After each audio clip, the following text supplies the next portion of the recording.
Hey, what's up everybody, and welcome back to another episode of News Dose, where I give you all of the latest gaming news. And Xbox Game Pass for the month of August is starting to shape up to be a very special month. Truly, I think this may be one of the best months since Xbox Game Pass started, and that's really saying something considering just how good it has been. But don't go anywhere just yet, and we will talk about the August Xbox Game Pass lineup and some other Xbox news for that matter that may be very exciting. Also, Nintendo finally announced a new Nintendo Switch exclusive, and it's a big one. So we will talk about that as well, but before we get into all that, let's go over some of the quick news, starting off with To the Moon 3. Yes, To the Moon 3 has officially been announced and is being planned for 2020, which is fantastic news. Now, if you have not played the original To the Moon game, that actually has one of the best stories ever written in any video game, and is well known for making almost everybody cry by the end of the game. Seriously, it's an incredibly emotional game. Though the thing is, it seems like some fans wasn't even aware that there was a To the Moon 2.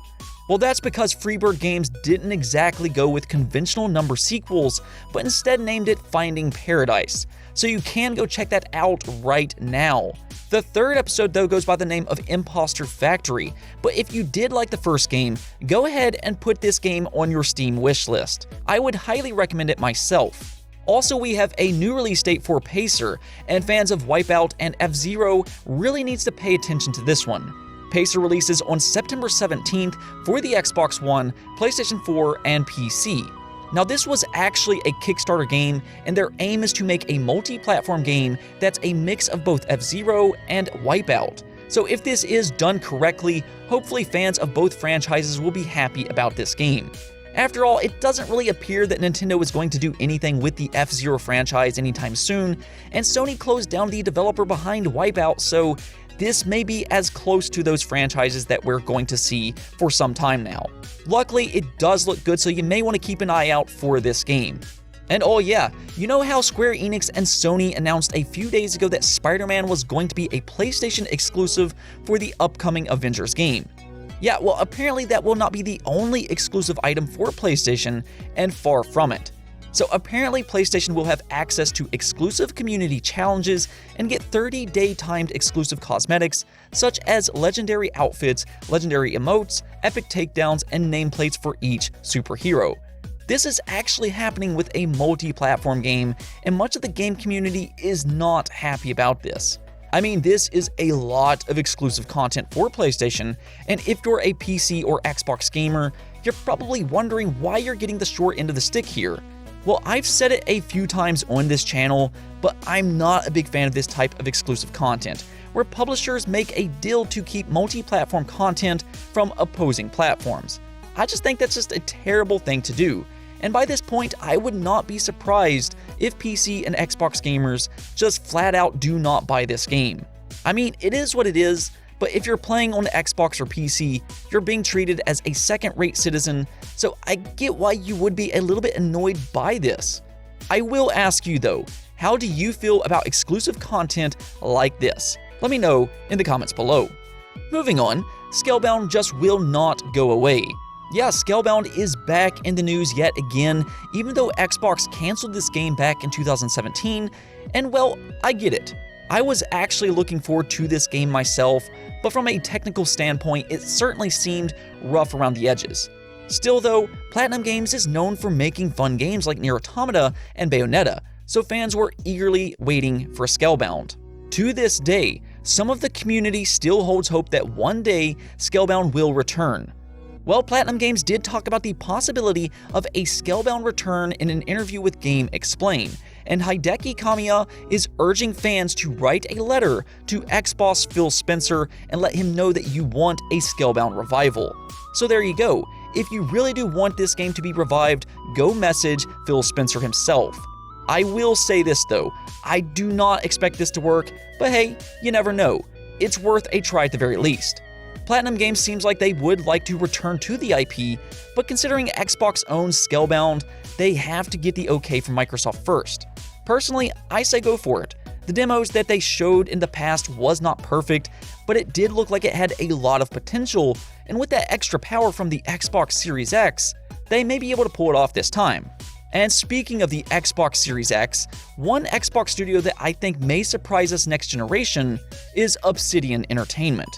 Obsidian is well known for being one of the best RPG studios in the entire industry, developing games such as The Outer Worlds, Pillars of Eternity, and KOTOR.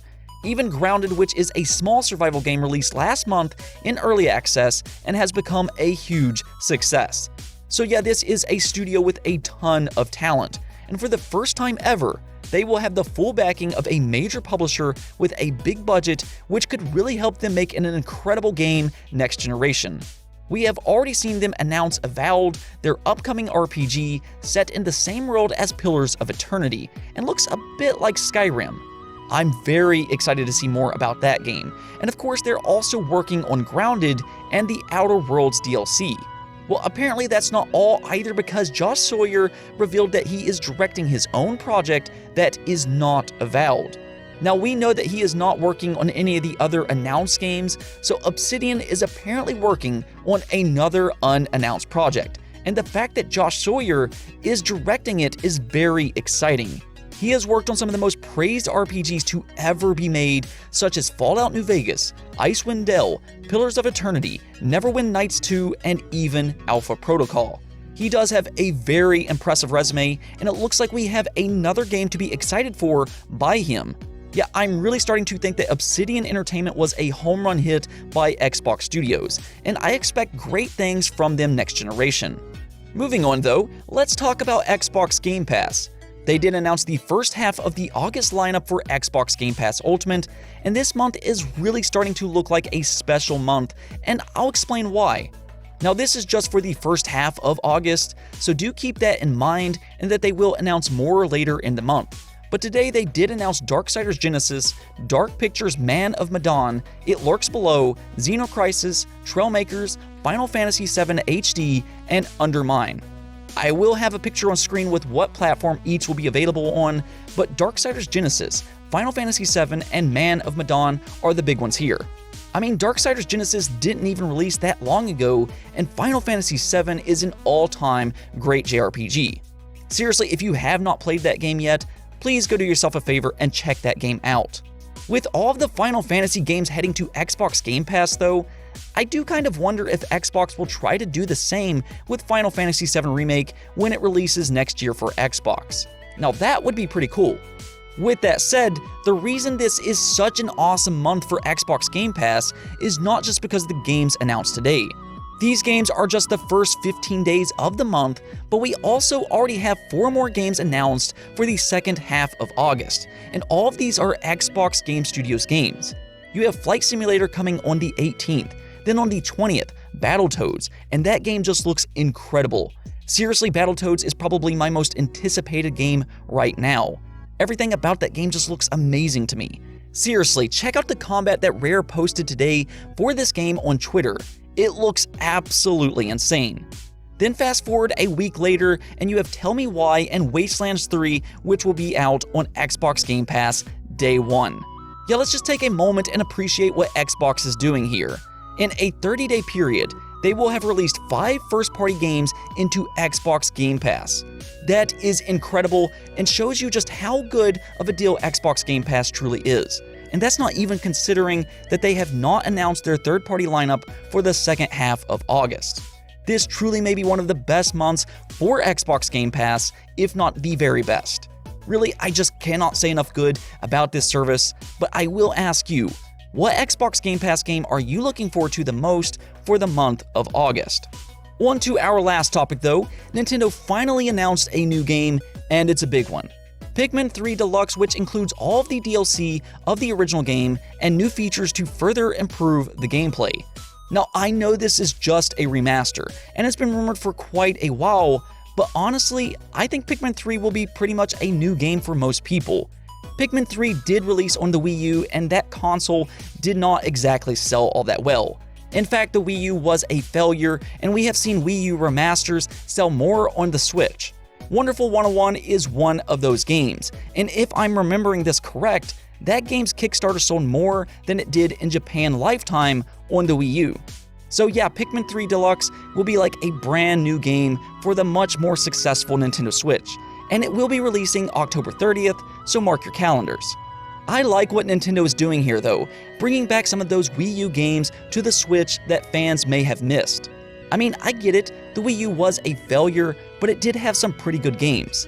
Hey, I wouldn't mind seeing them bring back Star Fox Zero and Xenoblade X for that matter. Those could be pretty cool Switch games. Now this is actually the second random announcement that Nintendo has announced in recent months. Of course, they did that with Paper Mario Origami King, and now they're doing the same with Pikmin 3, and that is noteworthy because I would not be shocked if they announced more games like this throughout the year. Pikmin 3 Deluxe was certainly not the only rumored Nintendo Switch game for this year.